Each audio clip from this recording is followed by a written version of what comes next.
pessoal, boa noite, tranquilo e favorável. Espero que todos estejam muito bem. Sejam bem-vindos aqui para o nosso encontro, onde tem uma convidada muito especial aqui hoje, que vai trocar uma ideia muito legal com todos vocês. Gostaria de cumprimentar todos os alunos, cumprimentar você que está assistindo aí de casa, a gravação posteriormente. Então, sejam todos muito bem-vindos aqui hoje, que hoje é um encontro, como eu falei, muito especial. Também gostaria de deixar aqui um cumprimento especial à minha turma de argumentação jurídica, que está aqui hoje também participando. Então, sem ficar delongando, né, minha convidada já está aqui entre nós. Eu vou fazer uma breve apresentação dela aqui para vocês, né? A Marcela, ela é jornalista, especialista em comunicação digital, professora universitária, repórter há mais de 3 anos e criadora do projeto Comunicação do Bem. Sem falar que é um ser humano incrível, simpaticíssima. Marcela, você está por aí? Ei, professor, tô aqui. Ei, gente. Deixa eu me ajeitar aqui. Oi, Marcela. Boa noite. Bem-vinda. Boa noite, tudo bem? Tudo bom? E você? Tudo jóia? Tudo ótimo, melhor agora. Muito obrigado, viu, Marcela, por ter tirado aí um tempinho nessa correria que é aí. Eu sei como que a sua vida é corrida, para participar aqui e trocar uma ideia com a gente. Então, imensamente agradecido, viu? Eu que agradeço, é um desafio e eu gosto de ser desafiada, né? Falar para o direito, que sai da minha zona de conforto. Então, é muito legal. Eu falo que o professor, ele aprende muito preparando a aula e ensinando, né? A gente aprende demais nesses momentos. Então, foi muito legal relembrar algumas coisas, pesquisar também alguns conteúdos para estar aqui hoje. Excelente, obrigado, Marcela. Pessoal, então, antes de eu passar a palavra para a Marcela, se vocês tiverem alguma dúvida durante a fala dela, eu vou deixar silenciado. É só vocês levantarem a mãozinha, que eu vou abrir um momento para a gente poder trocar uma ideia. Eu só vou pedir para vocês não abrirem o áudio, às vezes, na hora da fala dela, que pode atrapalhar um pouco a gravação. Mas no finalzinho, vocês anotem aí as dúvidas, que a gente vai bater um papo depois e esclarecer aí qualquer dúvida que vocês tiverem, beleza? Marcelo, então. A palavra é toda sua, o palco é todo seu. Muito obrigado, viu? Eu que agradeço, gente. Boa noite para vocês. Eu estou aqui num cenário improvisado, talvez esse encontro seria presencial, né, em um outro momento. Mas é um desafio, né? A gente está aprendendo também com essa parte da pandemia e acredito que na área de vocês também a gente tenha tido várias mudanças, como, por exemplo, audiências, né? A gente tem que se conectar, não tem jeito, assim. E ainda mais nesse momento que a gente tem que estar um pouco distante por questões da pandemia, mais do que nunca a gente precisa estar alinhado em relação à nossa fala, porque se a qualidade da imagem não está perfeita, a nossa fala tem que ser coerente. Vocês estão me ouvindo bem, vendo direitinho? Porque o Flávio travou aqui para mim. Mas vocês estão me vendo direitinho? Sua voz está ok. Tá tudo certinho, né? Vendo direitinho, Marcelo. Ok, obrigada, gente. eu vou com o material aqui, tá bom? Que aí vai ser mais fácil para poder explicando para vocês. Combinado. Eu sou professora também e a plataforma que eu utilizo é o Zoom, então o Teams é um pouco novidade assim, mas acho que vai dar certo. O slide abriu certinho para vocês, né? Para mim tá ok. Para vocês também, pessoal? Sim. Ok, beleza. Gente, então esse assunto, né, o desafio de hoje, falar sobre comunicação e linguagem na argumentação jurídica, né? Eu sou a Marcela Mesquita, o professor Flávio já me apresentou para vocês. Eu sou jornalista, trabalho há mais de 13 anos com reportagem, produção, apresentação também. Já fui editora. Hoje eu sou professora nos cursos de gestão comercial, administração, marketing, dei aula na moda e sempre trazendo essa parte da comunicação para os cursos, né? Por exemplo, eu poderia dar aula no direito dentro de alguma disciplina que me encaixe nessa área do marketing ou da comunicação. Então, como eu sou jornalista, né, o mais coerente seria dar aula dentro do jornalismo. Porém, a gente vê que a comunicação ela tem atingido várias áreas e na área do direito também é importante, como tem sido importante para outras áreas. Esse é o meu Instagram, quem quiser me acompanhar por lá, estou sempre postando alguma dica de comunicação, de marketing, um pouquinho da minha vida assim também. Eu deixo sempre o Instagram, porque nessa primeira página já aparece bem assim sobre quem sou eu, e é uma plataforma que eu uso muito, então às vezes é mais fácil me encontrar por lá. Como repórter, né, dentro da minha rotina da reportagem, eu nunca sei o que eu vou fazer no dia seguinte, né? Eu recebo mais ou menos uma prévia, eu tenho uma noção dos assuntos, porém tudo muda o tempo todo. Então, por exemplo, né, a minha expectativa quando eu pego uma pauta, né, assim, é ler aquele assunto, entender, para traduzir e passar para as pessoas. Então, como repórter, por exemplo, eu falo que eu filtro as informações e repasso para as pessoas. Por isso que a gente tem que controlar, por exemplo, a mente, né, o nosso emocional, porque igual coronavírus, não tem vaga em leito, bate aqui no meu peito, eu absorvo aquilo e passo para as pessoas. Então, a gente está com todo tipo de informação a todo momento, né? E aí, quando a pauta é jurídica, né, a gente fica com a cabeça toda embolada, porque existem alguns termos que a gente não tem conhecimento. Esses termos que vocês veem na faculdade, eles não são termos muito comuns para a gente, assim, que é leigo no assunto. E eu falo para o jornalista que pega a pauta, mas o nosso desafio é pegar aquela pauta e traduzir aquele assunto para a população. Então, se eu, como jornalista, tenho contato com muitas pessoas, tenho acesso amplo à informação, tenho dificuldade para entender esses termos que estão dentro do conteúdo aí do direito, imagina uma pessoa que está em casa, né? Então, o nosso desafio é sempre tentar simplificar isso. A gente tem um achismo de que falar bonito, né? A gente quer ser um grande orador, aqui tem nomes de grandes oradores, né? Então a gente tenta falar bonito se espelhando nessas pessoas, só que na verdade o nosso falar bonito, a gente pode entrar numa linha lumena, que é bem diferente você falar bonito, que é você falar de uma forma que as pessoas vão entender, ter bons argumentos, bom vocabulário, do que você falar de um jeito que só você vai entender ou só um profissional da sua área vai entender também. Eu fiz aqui um compilado da Lumena, se o áudio estiver ruim, é curtinho, assim. Se o áudio estiver ruim, eu posso explicar depois o vídeo e a gente manda para vocês depois também, tá bom? Mas para a gente poder entender como que as nossas palavras e o nosso jeito de falar podem impactar no entendimento das pessoas. Então, vou rodar aqui o vídeo para vocês. O seu corre dentro da casa ficou marcado pelo jeito elaborado de falar. Não falar. Itinerário, afastamento da implicação. Então, quais são os ocorres? O lado emocional, a agenda do cuidado da preservação da imagem pública com os militantes. Só que aí a performance da militância, ela fica aqui dentro. Eu sou um barril dobrado da edição, jornadas rasas, jornadas de fato que transcendam a mediocridade, que no corre lá fora é isso.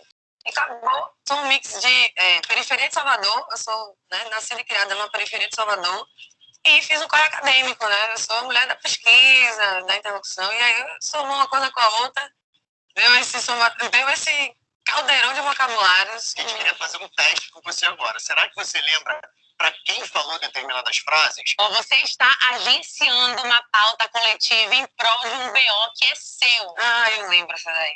Para quem foi, Lucas? Caiu na sua própria cilada. Cilada Você não pegou a visão. Cilada no Não adianta agenciar pauta aqui dentro. Você está agenciando uma pauta coletiva em prol de um BO que é seu. Individual. Um corre individual. Você está agenciando uma luta histórica, coletiva, em prol de uma demanda egóica. Em prol da sua demanda egóica. O nível de frequência, de interesse sobre essa agenda começou a causar estranhamento, sim. Para cá, para ser professora de... Mas você é o tempo todo. O seu nível de frequência de interesse sobre essa agenda começou a causar estranhamento, sim.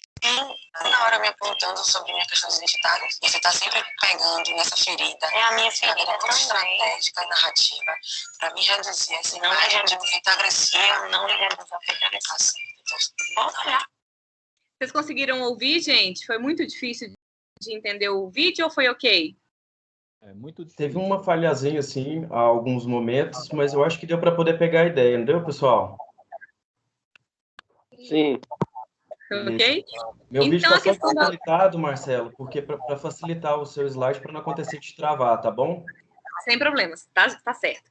Então é o seguinte, a Lumena, sabe, eu acredito que ela poderia ter boas ideias e bons momentos para mostrar dentro do programa, mas ninguém entendia nada do que ela falava, e o jeito, às vezes, de colocar as palavras soa um pouco arrogante, porque você conversar com alguém que você não entende o que a pessoa está falando, Isso não é legal. E eu falo do jeito burocrático, eu não estou falando só da pessoa do direito, não, viu, gente? Pelo amor de Deus, não tenho nada contra as pessoas do direito. Médicos também, às vezes, usam um vocabulário muito específico, muito técnico. Eles tentam falar com a gente de um jeito como se eu também fosse uma médica. Então, eu falo sempre assim na hora de entrevistar. Me explica como se você estivesse explicando para a senhorinha que vai no seu consultório. O segredo é esse, ele precisa me explicar de um jeito que as pessoas vão entender. Então, o médico sempre, às vezes fala, né? Não posso falar sempre, de uma forma burocrática. Muitos repórteres falam de uma forma burocrática. Meu namorado, por exemplo, brinca comigo que quando eu quero explicar algum assunto para alguém, ele fala que eu ligo a minha voz de jornalista, então eu começo a falar com uma voz diferente, ele morre de rir, eu não percebo isso.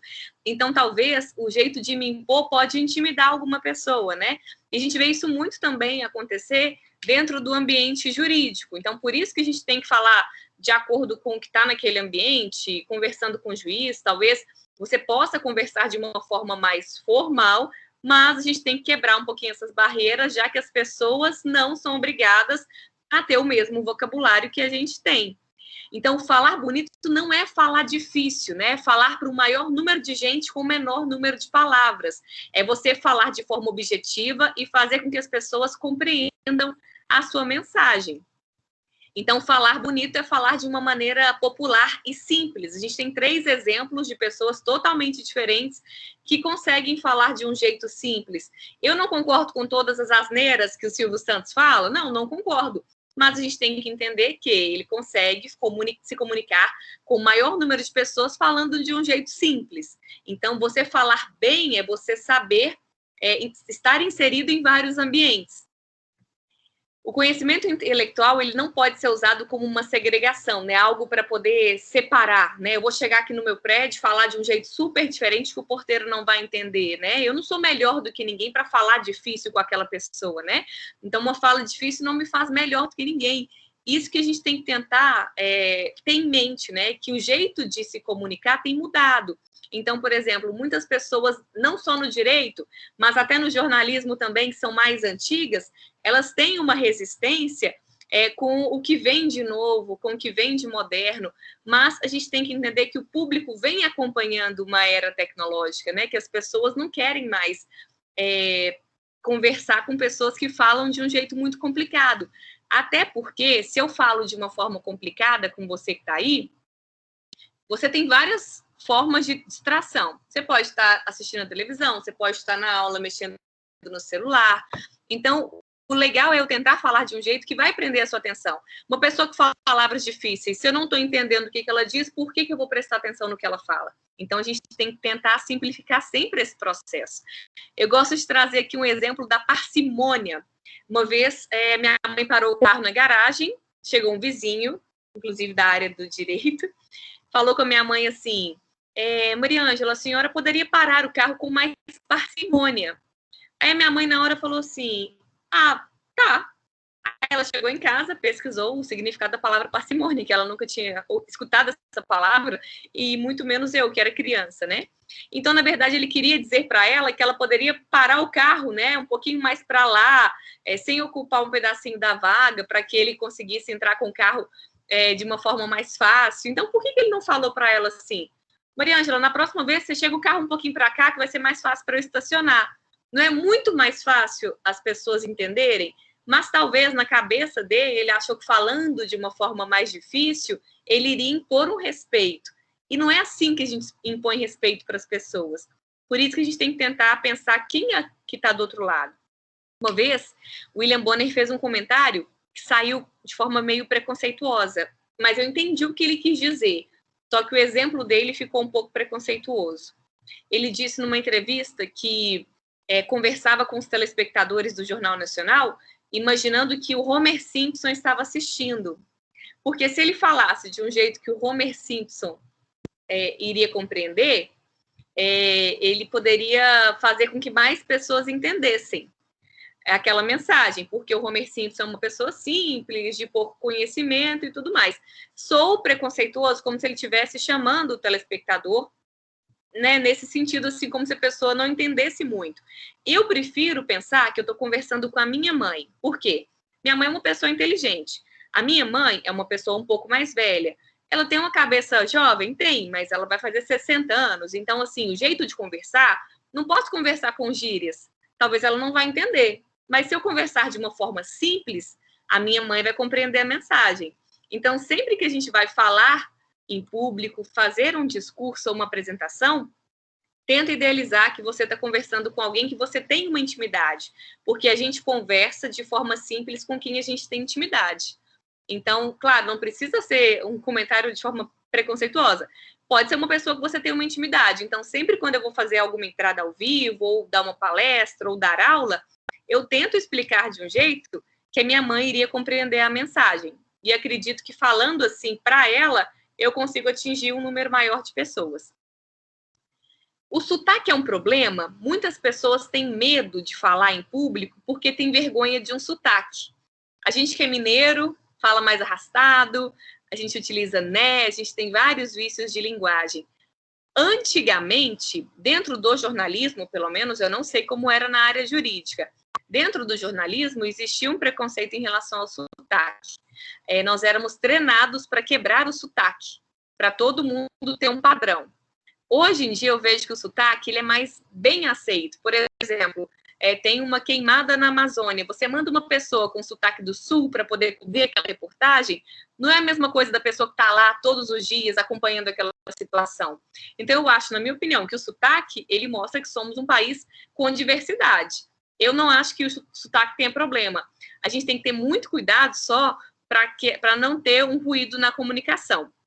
O Cortella, por exemplo, ele tem um sotaque forte, mas eu adoro o sotaque dele, mas ele tem um sotaque forte, assim, para vocês entenderem que o sotaque poderia ser uma barreira para ele fazer o trabalho que ele faz hoje, porque ele poderia pensar, nossa, no eixo Rio-São Paulo, talvez eu não seria tão aceito, enfim, mas ele conseguiu conquistar o público com conhecimento, com simpatia e carisma, e o sotaque virou um detalhe. Então, claro, vai ter sempre alguém que vai ser implicante, vai ser preconceituoso, sempre tem, mas não tenha vergonha do seu sotaque e nem da sua origem. Eu vou rodar um videozinho do Cortella também, mas ele é bem pequenininho. E qualquer dúvida também eu mando para vocês. Eu gosto muito de um poeta gaúcho chamado Mário Quintana, muita gente o conhece, é um homem estupendo, que deu um azar danado, morreu há 20 anos, na mesma semana que o Ayrton Senna. E quando você é alguém muito importante, mas alguém famoso morre perto, você desaparece do circuito. Tanto que tem gente que não sabe que Mário Quintana morreu, né? Outros talvez nem que ele viveu. Né? E Mário Quintana...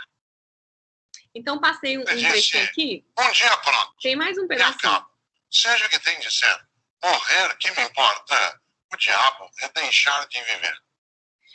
E aí é o seguinte, por que a palestra dele, mesmo tendo um sotaque que pode ser que não agrade uma pessoa ou outra, por que ela é impactante? Primeiro porque ele tem um sotaque que é natural mesmo, né? Ele conversa assim, Ayrton Senna, ele joga um pouco para cima, assim, a fala dele, né?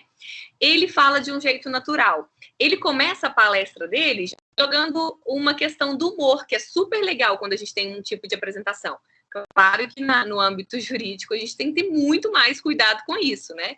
E que sempre quando a gente utiliza humor dentro das nossas apresentações, a gente tem que ter muito cuidado para não soar de forma preconceituosa, porque o que é engraçado para um pode ser constrangedor para outra pessoa. E ele faz uma movimentação coerente, né? Ele gesticula as mãos de uma forma legal. E outro fator interessante é que ele circula pelo palco. E quando ele anda pelo palco, ele faz com que as pessoas prestem mais atenção. Porque se eu estou parada sem muita expressão, meu conteúdo fica mais chato. E se eu estou andando, circulando, olhando para as pessoas, obrigatoriamente elas vão prestar mais atenção, porque elas ficam mais constrangidas de estar mexendo no celular se a pessoa está circulando ali. Então, essa é uma das estratégias que ele utiliza para ter uma comunicação mais assertiva. E o principal é domínio do tema, assim. A gente precisa, quando a gente fala em público, a gente fica muito nervoso quando a gente não tem conhecimento do assunto. Mas se eu falo sobre oratória, sobre comunicação, eu fico à vontade porque é um assunto que está dentro do meu dia a dia. Vai me colocar para falar de economia, por exemplo, política, aí eu começo a suar frio, assim, de nervoso, porque não está no meu poder de fala ali. Então, por isso que eu acho importante a gente ter muito conhecimento. Quando vocês pegam algum caso, eu vi aí o exercício, né, que vocês vão fazer e tudo, vocês têm que estudar muito esse caso, porque se vocês sabem o que está acontecendo, sabem das várias versões, o que pode acontecer também, ou conhecem o perfil de tal juiz ou promotor, é mais fácil de vocês conseguirem ter argumentos para poder falar sobre aquele caso, né? Então, a gente tem que ter muito conhecimento. E aí, a gente voltando nessa questão do sotaque, eu acho super legal, a gente não tem que ter vergonha do nosso sotaque, mas a gente tem que ter muito cuidado para não ter ruído na informação. Por exemplo, existem palavras, em Divinópolis, a gente fala muito embondo. Seria, nem sei explicar o que é um embondo, às vezes comprar um monte de embondo é comprar um monte de coisa sem necessidade, ou inventar moda de alguma coisa. E se você fala embondo em outras regiões, as pessoas não sabem o que é a palavra embondo. Eu estava em Juiz de Fora também, eu fui pegar um ônibus e eu falei com a moça assim, me avisa para eu não comer barriga quando eu tinha que descer. E aí a moça foi, olhou para mim, ela não entendeu a expressão do comer barriga, que seria, sei lá, comer mosca ou deixar de descer naquele ponto porque não prestei atenção. Então, a gente tem que ter muito cuidado quando a gente fala, né, quando a gente tem um sotaque, ou a gente está muito inserido numa região, na hora da gente falar para as pessoas não entenderem.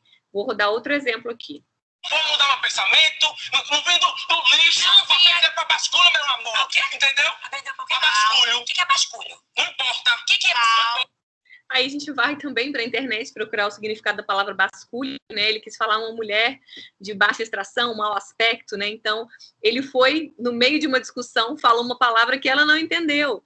E dentro do ambiente jurídico, a gente tem que ter cuidado para não falar palavras que a população em massa não vai entender. Então, eu já fui acompanhar a júri popular e eu já vi algo de sentença ou alguma argumentação, defesa de algum advogado ou defensor, e as pessoas que estavam lá no júri, elas são pessoas comuns, elas não são daquela área. Algumas podem ser, mas elas não são.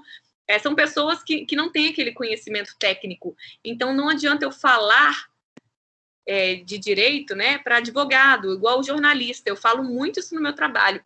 A gente não faz jornalismo para jornalista. Eu não faço matéria para o jornalista da outra emissora olhar e falar, nossa, como a Marcela faz um trabalho legal. Eu faço jornalismo para as pessoas, né? Então, o nosso público final ali é a população. E aí as pessoas falam, Marcela, beleza, né? Ok. Oratória é um dom, porque você trabalha na área, você fala, tem uma facilidade, porque você faz isso na sua rotina. Oratória é uma habilidade, né? E a gente consegue desenvolver isso. Aqui tem algumas pessoas públicas que são e eram, né, muito tímidas e precisaram desenvolver um pouco essa questão para dar uma entrevista, para fazer um discurso. Então, é claro que uma pessoa muito, muito, muito tímida, ela vai ter mais dificuldade para poder fazer um discurso, mas não é impossível para ela, porque a gente sabe que a prática é o que vai fazer a gente melhorar e evoluir mesmo, né? E não significa que uma pessoa comunicativa de natureza vai ter uma boa oratória, né? Porque a oratória, a gente tem que pensar que é a arte de falar em público, né? De uma forma mais estruturada, com a intenção de informar e principalmente de influenciar ou entreter os ouvintes. Então, se eu falo bem, não quer dizer que as pessoas vão entender o que eu disse. Então, um bom orador é aquela pessoa que fala de maneira clara, com poucas palavras, e consegue, de alguma forma, impactar quem está do outro lado, seja na televisão, seja na internet, ou seja dentro de uma audiência, né, num ambiente de trabalho também. Aí, gente, para poder falar de oratória na política, né, a gente vê muito essa questão de discursos e tudo mais, os políticos falam de um jeito popular, eles também têm uma linguagem simples, por quê? Eles têm essa percepção de que a população em massa talvez não tem tanto conhecimento técnico sobre um assunto, e eles têm emoção na fala, eles colocam emoção na fala, eles colocam sentimento, porque isso vai fazer com que as pessoas tenham empatia pelo discurso, né?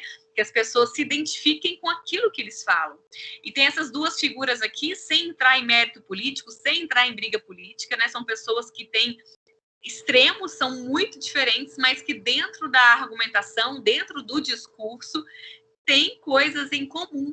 Os dois têm um jeito popular, eles têm muita personalidade, eles falam diretamente para o público, eles têm um discurso que também é cheio de personalidade, os dois têm características muito específicas de cada um, se é certo ou se é errado, aí cabe a vocês esse julgamento, mas eu falo assim, que no geral, eles usam os mesmos elementos para poder convencer as pessoas, né? Eles não usam normalmente palavras muito difíceis, eles conversam de uma forma muito simples e popular, e o discurso é cheio de emoção, cheio de superação, em alguns momentos com vitimismo, em alguns momentos com explosão, tem sentimento. Eles falam muito dessa forma, né? É como se fosse uma fórmula dos políticos, não estou falando dos dois, mas os políticos, no geral, eles falam com muita ênfase, né, nas palavras. E o jeito que eles falam, né, o Lula e o Bolsonaro, o jeito agrada e desagrada muitas pessoas, né? Cada um tem um público mais específico que consegue atingir. Então, o jeito do Bolsonaro falar, ele atinge um público X, o Lula consegue falar mais para um público Y, e eles conseguem ter isso dentro do discurso deles, né? Lembrando que não estou aqui para poder apontar e julgar e nem ter a minha opinião política, mas eles trabalham muito isso. E eles têm algo que a gente chama de jornada do herói. Eles contam as histórias, eles sempre têm um momento que estavam com dificuldade, de repente eles vão lá e conseguem soluções. São estratégias adotadas por políticos. E uma estratégia que os políticos utilizam bastante é gravar entrevista olhando diretamente para a lente. Por quê? Estou olhando aqui para o meu retorno, né, do meu slide, e agora eu estou conversando, olhando diretamente para a lente. A sensação é que eu estou conversando diretamente com você. E essa estratégia que eles utilizam é legal para você ter aquela sensação de proximidade, e a gente consegue transmitir mais verdade quando a gente olha para a lente. Isso é ótimo para a produção de conteúdo, quando vocês têm que gravar algum vídeo para a faculdade ou para algum canal, ou para o perfil no Instagram, é sempre legal que vocês olhem para a lente da câmera. Porém, na hora de uma entrevista, não é o recomendado, né? Afinal, o repórter, coitado, ele fica ali olhando e a pessoa conversando diretamente com a lente. Então, quando a gente faz uma entrevista, a nossa orientação é sempre assim.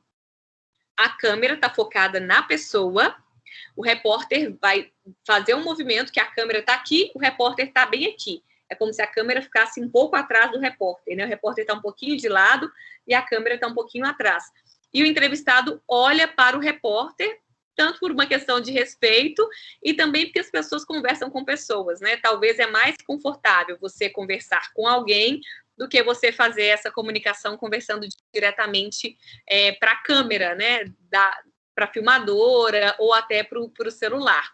Então, sempre quando vocês forem participar de uma entrevista, lembrem-se de olhar diretamente para o repórter. Quando não tem um repórter, você pode olhar diretamente para a câmera, mas se tem a figura do repórter, a intenção é que passe aquela sensação de um diálogo, né? Que a nossa expectativa, quando aponta um microfone para a gente, né, como se fosse a Lumena julgando assim com o dedo, mas a realidade é que a gente tem que encarar aquele momento como uma conversa, algo mais descontraído, né? O repórter, ele pode ser legal, sim, viu, gente? Então, é muito importante que tenha essa proximidade, assim, porque antes de uma entrevista, se você conversa com o repórter, você consegue ter mais intimidade ali na hora da entrevista, você fica mais tranquilo e você faz mais ou menos um briefing, né, que seria um roteirozinho do que vai ser perguntado. Professor Flávio, você está por aí ainda, não está? Estou aqui. Você lembra como que foi a sua primeira entrevista? Nossa, Marcelo, como você sentiu? Eu suei muito frio, porque a minha entrevista, ela foi direto dentro do estúdio, foi aquele quadro onde que a gente responde o telespectador. Sim, gigante, né? Isso, ele era ao vivo, eu sentei lá, eu acho que era a Ana que estava me entrevistando, e aí são coisas, né? A minha cadeira, ela era giratória, e aí eu conversando com ela, e aí você se sente tão à vontade, você tem até que saber diferenciar isso. Porque eu estava olhando para ela, e aí eu esqueci que eu estava ao vivo, e aí eu ficava assim na cadeira. Ó. E aí, coisa que depois eu fui analisar quando eu fui assistir o vídeo, e eu falei, nossa, e eu fiquei assim, ó, sabe, dentro da cadeia, porque eu estava tão confortável batendo esse papo com ela e respondendo as perguntas, isso acabou acontecendo. Sim. Esse momento, quando a gente troca uma ideia, ajuda também, né, antes da entrevista, né? Você se sente mais confortável quando você sabe mais ou menos até onde o repórter vai? Com certeza, com certeza.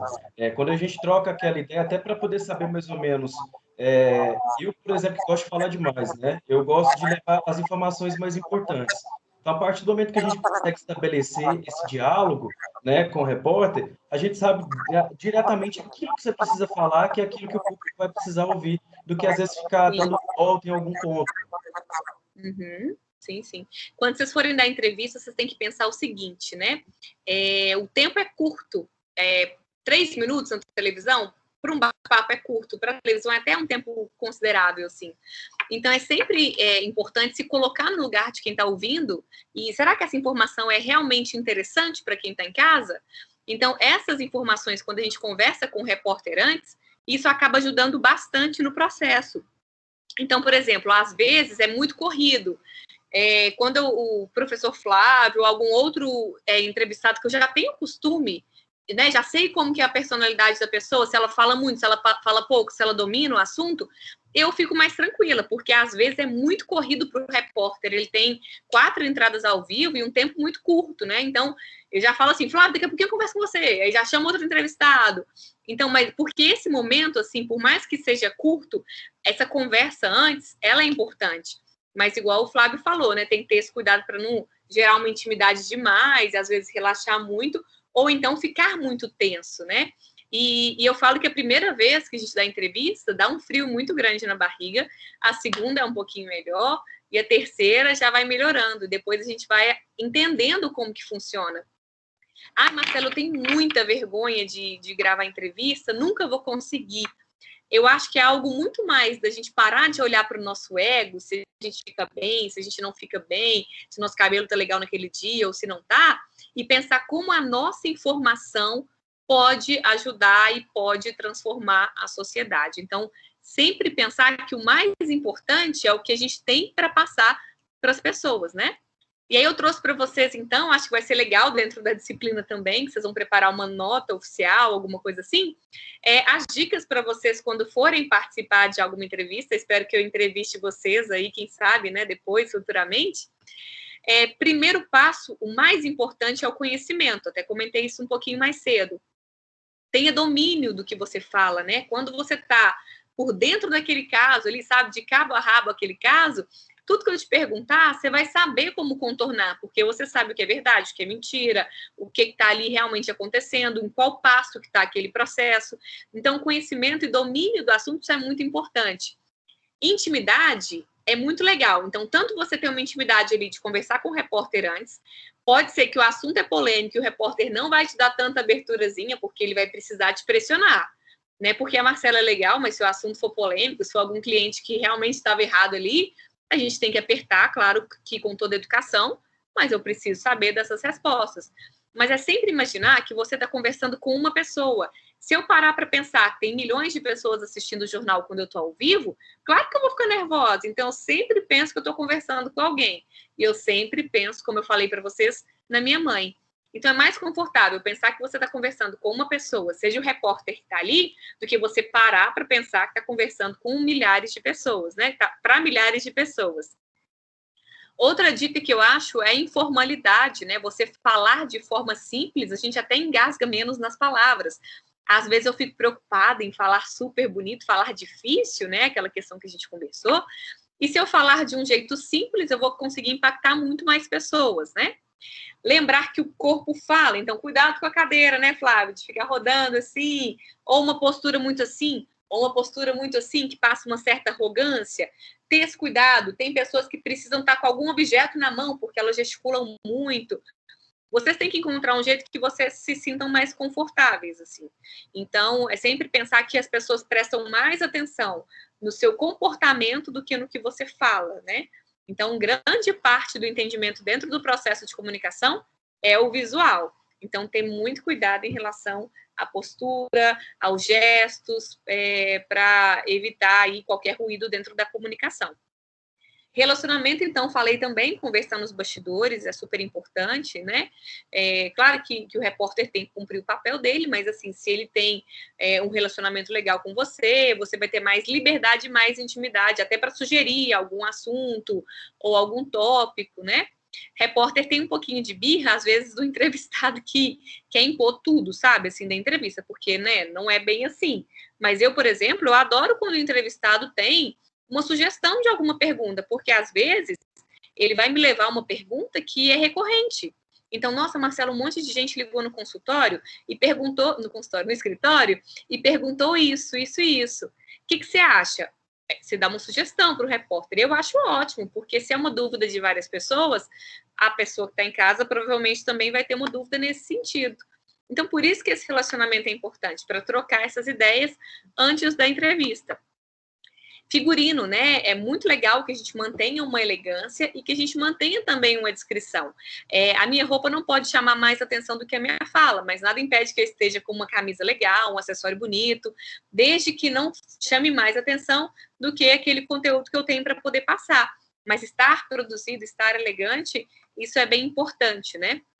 Essa questão da ética também, não só para entrevista, mas para qualquer ambiente, não tenta inventar, sabe, informações, porque é muito pior quando algum entrevistado tenta inventar alguma coisa e a gente tem as informações. Então, é sempre agir com a verdade e ter humildade, às vezes, para poder reconhecer algo, né, em relação a algum cliente, alguma coisa assim. E é muito melhor ter uma postura mais humilde de que o cliente ele vai entrar em contato, ele está trabalhando para poder reparar todos esses danos, é uma situação muito difícil, a gente tem solidariedade, né, com as famílias, do que falar assim, mas é porque a culpa foi de não sei quem, entende? Às vezes é legal calçar as sandálias da humildade, né, e reconhecer e ter uma postura mais humilde, mais humana dentro das entrevistas também. A gentileza, né, de não fugir do roteiro é porque a pessoa, às vezes, sabe que está estourando tempo, porque o repórter fica com um ponto, né, que é um foninho aqui, e o editor fica assim, você tem 1 minuto de entrevista, você tem 30 segundos. Quando o repórter está terminando de entrevistar, ele vai fazendo assim com a cabeça. Eu, às vezes, faço um joinha, assim, para o entrevistado entender, mas eu sei de pessoas que, às vezes, agem de má fé. Elas estendem o tempo por querer, ou então, por exemplo, a gente avisa antes, jornalismo não é comercial. As pessoas não pagam para ter uma matéria jornalística, são coisas diferentes. Comercial é dentro do comercial da TV.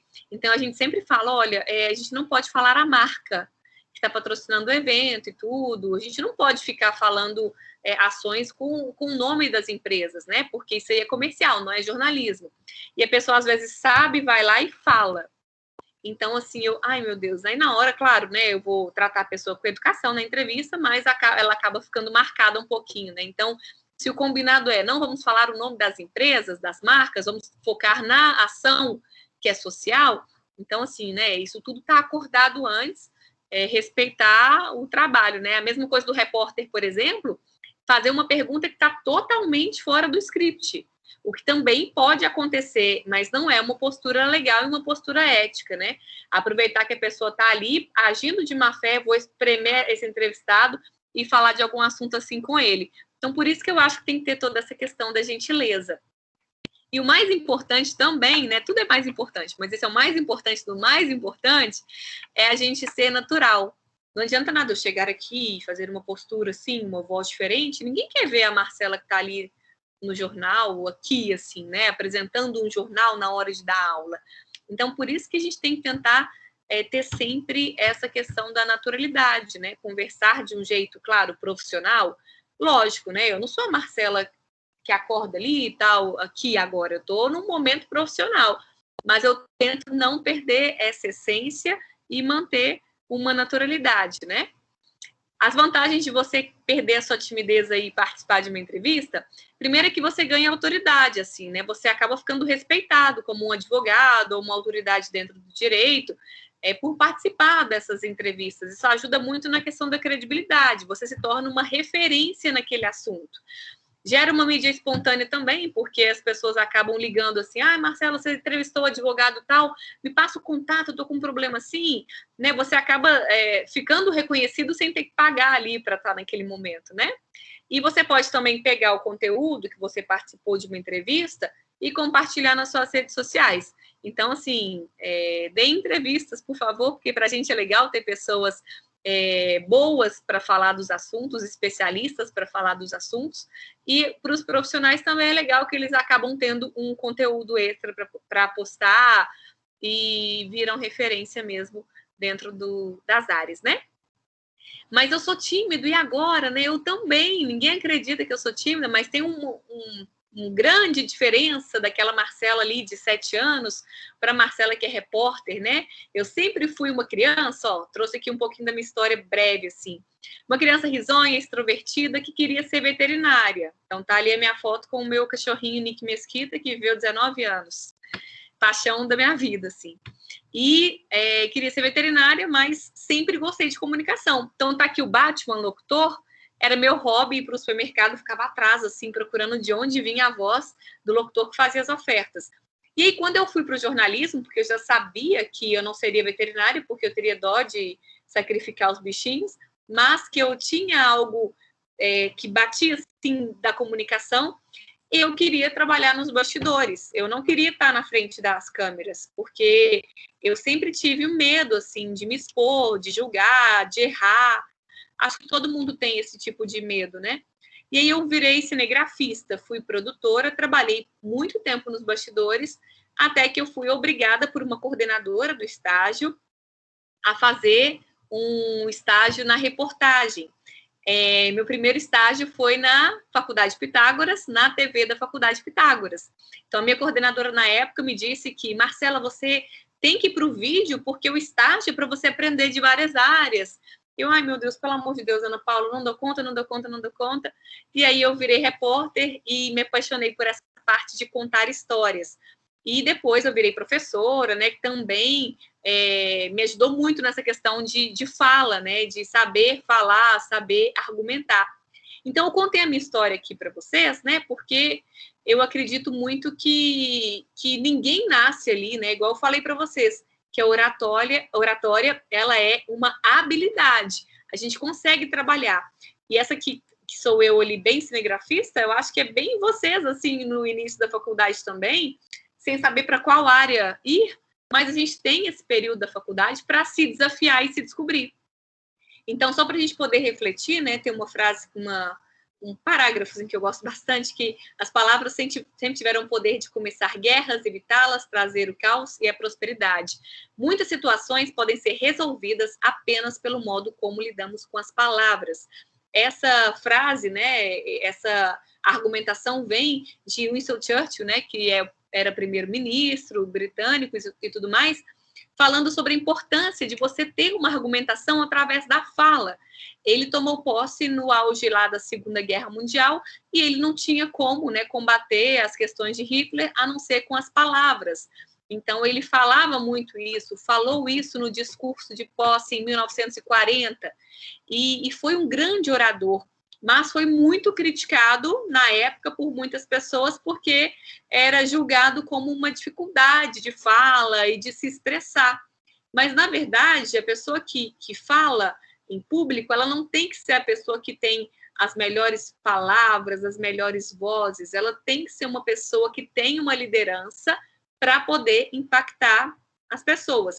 Eu, por exemplo, mesmo trabalhando há 13 anos como repórter, como jornalista, eu não gosto muito da minha voz. Não acho que eu tenho uma voz super, ultra, mega power, mas eu entendi que eu prefiro ter uma voz um pouquinho mais doce e delicada do que ser uma pessoa que eu não sou, porque eu passo mais credibilidade sendo do meu jeito, sendo natural, do que sendo uma personagem ali.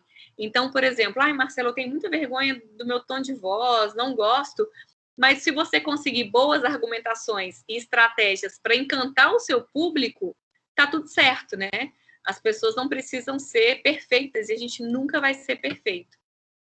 Então, por que a gente tem tanto medo, assim, de falar em público, né? A gente começa a suar, tem dor de barriga, tem gente que tem dor de cabeça e vira aquela confusão, né? Primeiro, a gente tem uma questão de baixa autoestima. É difícil você encontrar uma pessoa com autoestima alta, a gente está sempre se comparando com alguém, sempre se cobrando demais.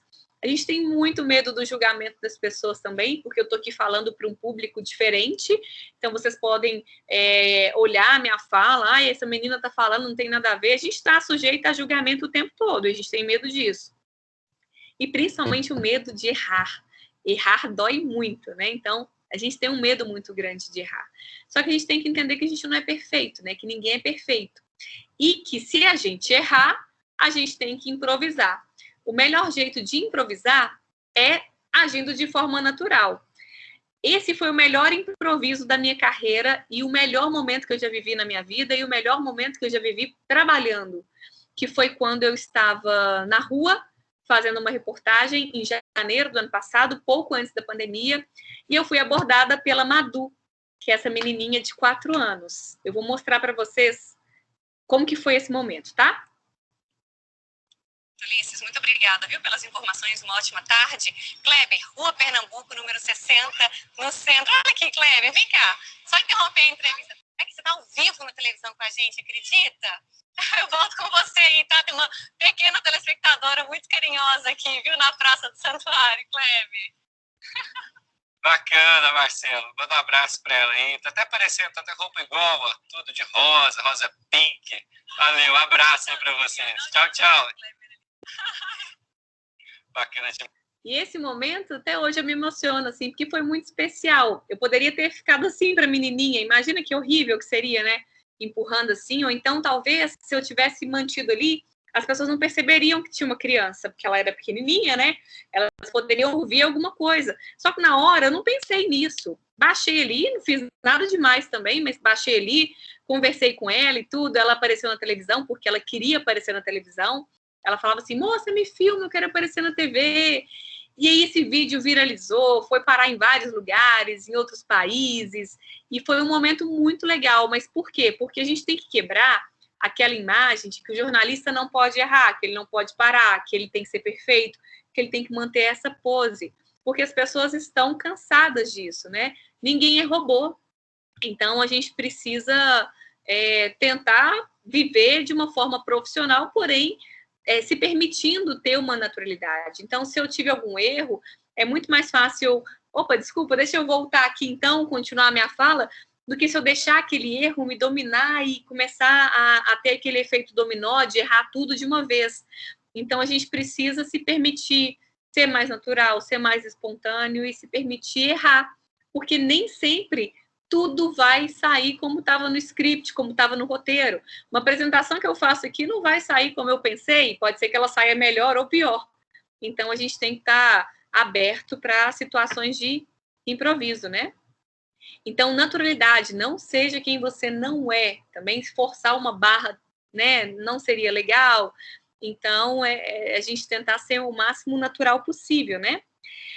Eu falo sempre que há uma página aberta em um palco vazio à espera da sua contribuição. Então, enquanto a gente está com vergonha de falar, a gente pode fazer algo pelas pessoas, a gente pode ajudar muitas pessoas com o que a gente tem para contribuir, né? E aí, para dar um exemplo para vocês, saiu uma notícia esses dias falando sobre a prorrogação dos prazos de reembolso de shows e pacotes turísticos. Esse assunto foi pauta na TV e eu entrevistei o professor Flávio na semana passada. Foi quinta-feira, Flávio? Você lembra? Foi na sexta-feira. Foi na sexta-feira. E a gente bateu um papo, foi bem assim, né? Tinha um assunto, a gente teve pouquíssimo tempo para poder conversar sobre ele. E eu poderia ter feito algumas perguntas aqui, deixei aqui para vocês, ó, mais ou menos o que eu posso perguntar para ele. Então, só para vocês entenderem. Esse é o assunto. O governo prorroga prazos de reembolso de shows e pacotes turísticos. O Ministério Público tem validade imediata após publicação do Diário Oficial. A MP, não é Ministério Público, não. A MT tem validade imediata após publicação do Diário Oficial da União. Mas é medida protetiva, ô professor? Medida provisória? Provisória. Mas precisa ser votada pelo Congresso Nacional até 120 dias para não perder a validade. Tá vendo o MP aqui, ó? Uma pessoa que não é da área jurídica já fica com essa dúvida, né? Então, são essas pequenas coisas. Aí a gente tinha um assunto, a gente conversa um pouquinho antes, e aqui são algumas questões que eu poderia ter perguntado para ele. Eu vou perguntar agora, inclusive. Professor, o que mudou? Me explica aí o que mudou. Então, vamos lá, né, Marcelo? O que modificou dentro da decorrência dessa alteração que nós tivemos? Os prazos, toda vez que você fizesse ali, tivesse um cancelamento, ou você tivesse algo relacionado a um evento que foi adiado, você tinha o direito de restituição ou aguardasse ali o evento ser marcado novamente para você participar dele, de acordo com a sua, né, da disponibilidade. Com essa medida provisória, o que diferencia agora? Não tem esse estorno até o dezembro de 2022. E então isso vale, né, para quanto tempo depois daquela compra, então, né? Passou 2022, vai ter que ter uma nova mudança, alguma coisa assim? Provavelmente, porque a medida provisória, ela tem um prazo específico. Então, se a compra, esse caso dessa medida provisória especificamente, ela é válida por causa da pandemia. Então, qualquer ingresso, qualquer show, pacote turístico que foi comprado durante a época de pandemia, ele se encaixa aí nessa possibilidade de ou você vai ter um crédito até o final do ano que vem, ou você vai aguardar uma nova designação do evento ou a possibilidade de viajar novamente. E se o evento, por acaso, não acontecer? Já... O que acontece?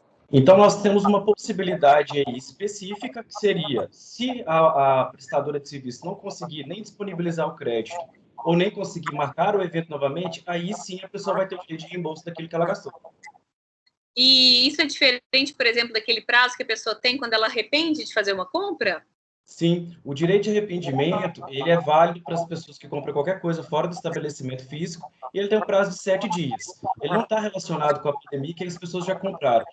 O pacote, já tinha feito programação, ou até mesmo show. Então, se eu comprei alguma coisa na internet agora, e eu desisti, por quê? Porque eu não quero mais aquilo, dentro desse prazo de 7 dias do Código de Defesa do Consumidor, aí sim eu tenho direito de reembolso. As pessoas às vezes confundem isso.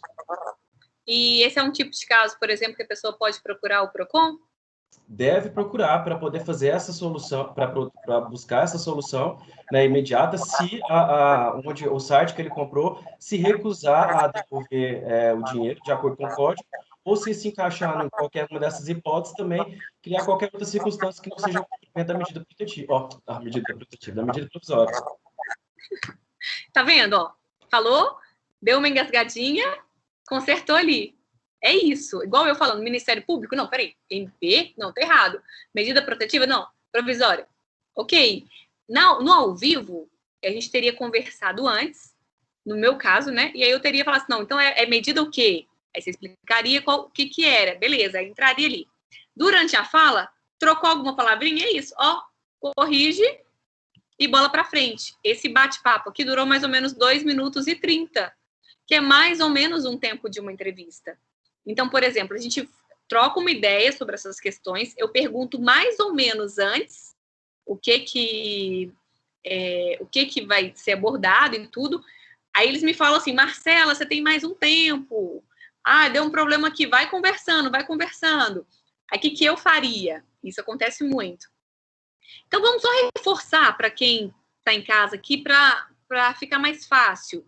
Vale para viagem, vale para show, para que vale? Aí você vai trocando essas ideias. Mas como é um assunto que ele se preparou para falar, foi tranquilo, não foi assim, não fugiu daquela linha de perguntas, não é isso? Exatamente. Tá tudo dentro do pacote, né, dessa nova modificação que nós tivemos aí. Eu só aproveitei o gancho do assunto para poder falar a respeito dessa questão do direito de arrependimento, porque, né, como advogado de consumidor, a gente tem recebido processos assim, inúmeros de pessoas comprando algo dentro desse prazo de direito de arrependimento, mas o que está acontecendo? A empresa se recusa a cumprir o direito de arrependimento alegando a medida. Então, são circunstâncias diferentes. Isso. Essa questão do direito de arrependimento, eu lembro que foi você que me sugeriu, não foi? Sim, a gente conversando, eu falei, Marcelo, se tiver jeito de falar alguma coisa a respeito disso, porque está tendo muito processo, as pessoas as empresas, né, estão aplicando ali uma medida que para uma situação ela não tem a validade como para outras. E aí acabou dando certo de você fazer a inclusão disso na entrevista. Sim, então, por exemplo, para a gente, assim, que é jornalista, a gente não entende nada de como funciona, nada. Por exemplo, tem alguns casos que a gente generaliza, né? Roubaram a bicicleta, mas foi um roubo, foi um furto, coisas que a gente já tem uma classificação dentro do direito, assim. Então, a gente vai chegar sem ter essa noção mesmo. Por isso que a gente tem as fontes que são especialistas nas áreas para falar do assunto, porque se eu falar alguma coisa da mudança da minha cabeça, sem ter consultado pelo menos um profissional, eu não sou referência para poder falar disso, eu faço confusão mesmo, né? Não são termos que são muito familiares para mim. Então, o papel do repórter é pegar aquela informação, filtrar e tentar traduzir para quem está em casa. Por isso que a gente conversa antes. O jeito que o Flávio explicou foi super simples, deu para poder entender tranquilo. Então, uma pessoa que estaria em casa, que é leiga do assunto, consegue compreender também a mensagem. Agora, se ele falasse com palavras muito complicadas, a pessoa ia falar assim, que legal, gastou 3 minutos do jornal para não entender nada. Então, já aconteceu comigo de sair de entrevistas e nem eu entender. E aí me dá uma aflição, né? Porque, para mim, não cumpriu o meu papel, que era traduzir. Então, às vezes, você fala assim, vamos mudar essa palavra? Tem alguma coisa que eu posso substituir? Não, é só isso. Mas tem algum jeito que eu consigo falar, que a pessoa vai entender e tudo mais? Porque não é que a gente está sendo chato, né? Porque a gente precisa mesmo entender, primeiramente, entender o assunto e fazer com que as pessoas consigam entender, né? É o nosso papel falar de um jeito que as pessoas vão compreender essa mensagem. Eu mandei no chat para vocês aí, eu não sei se ainda tá, o link da entrevista tá mais para o fim, assim, do jornal, para vocês acompanharem como que ficou no ar, uma entrevista simples dentro da nossa rotina, foi até corrido, assim, o dia, mas deixei para vocês verem aí também. E aí, para a gente poder encerrar, eu acho que o mundo, né, tá ruim demais para ele ser muito burocrático, né? O momento já é muito difícil para a gente não colocar sentimento, para a gente não humanizar, para a gente não simplificar os processos. Então, sempre que vocês que estão chegando aí na faculdade, ou alguns alunos também que estão mais avançados, é sempre não perder essa essência, né? Pensar que o nosso papel igual vocês trabalham, resolvendo problemas das pessoas. Olha como que isso é legal, né? Ajudando as pessoas, como que o direito tem o poder de fazer a diferença na vida das pessoas, assim como o jornalismo também tem essa missão de, com a informação, fazer com que as pessoas tenham uma vida melhor. Então, é sempre deixar a conversa mais leve, o diálogo mais próximo e tudo de forma mais humanizada, assim, sempre ter empatia e pensar na outra pessoa que está assistindo, se ela vai conseguir compreender. Gostaria de te agradecer a participação, foi muito, tenho certeza que enriquecedora para todos nós aqui. Então, agradecer a disponibilidade, né, o carinho que você teve aqui para elaborar todo o trabalho para conversar com a turma. Então, muito obrigado mesmo, viu, de coração. Eu que agradeço o convite, foi um desafio, estou sempre aberta lá nas redes sociais, no Instagram, lá no meu perfil, no link que está no meu perfil do Instagram, tem um link para participar de um projeto que chama Comunicação do Bem. E esse projeto, eu sempre compartilho dica de oratória, dica de marketing, de comunicação. Quem quiser participar do projeto, o link está lá no meu perfil. E quem tiver alguma outra dúvida, pode me chamar também, que eu falo que a aula continua sempre depois, né? Porque estou à disposição aí e te agradeço pela confiança e convite também. Eu que agradeço, Marcelo. Então, participa lá, pessoal, principalmente quem está começando agora, isso é muito importante para vocês já pegarem todas essas dicas aí, porque isso vai ajudar pra caramba todos vocês, tá bom?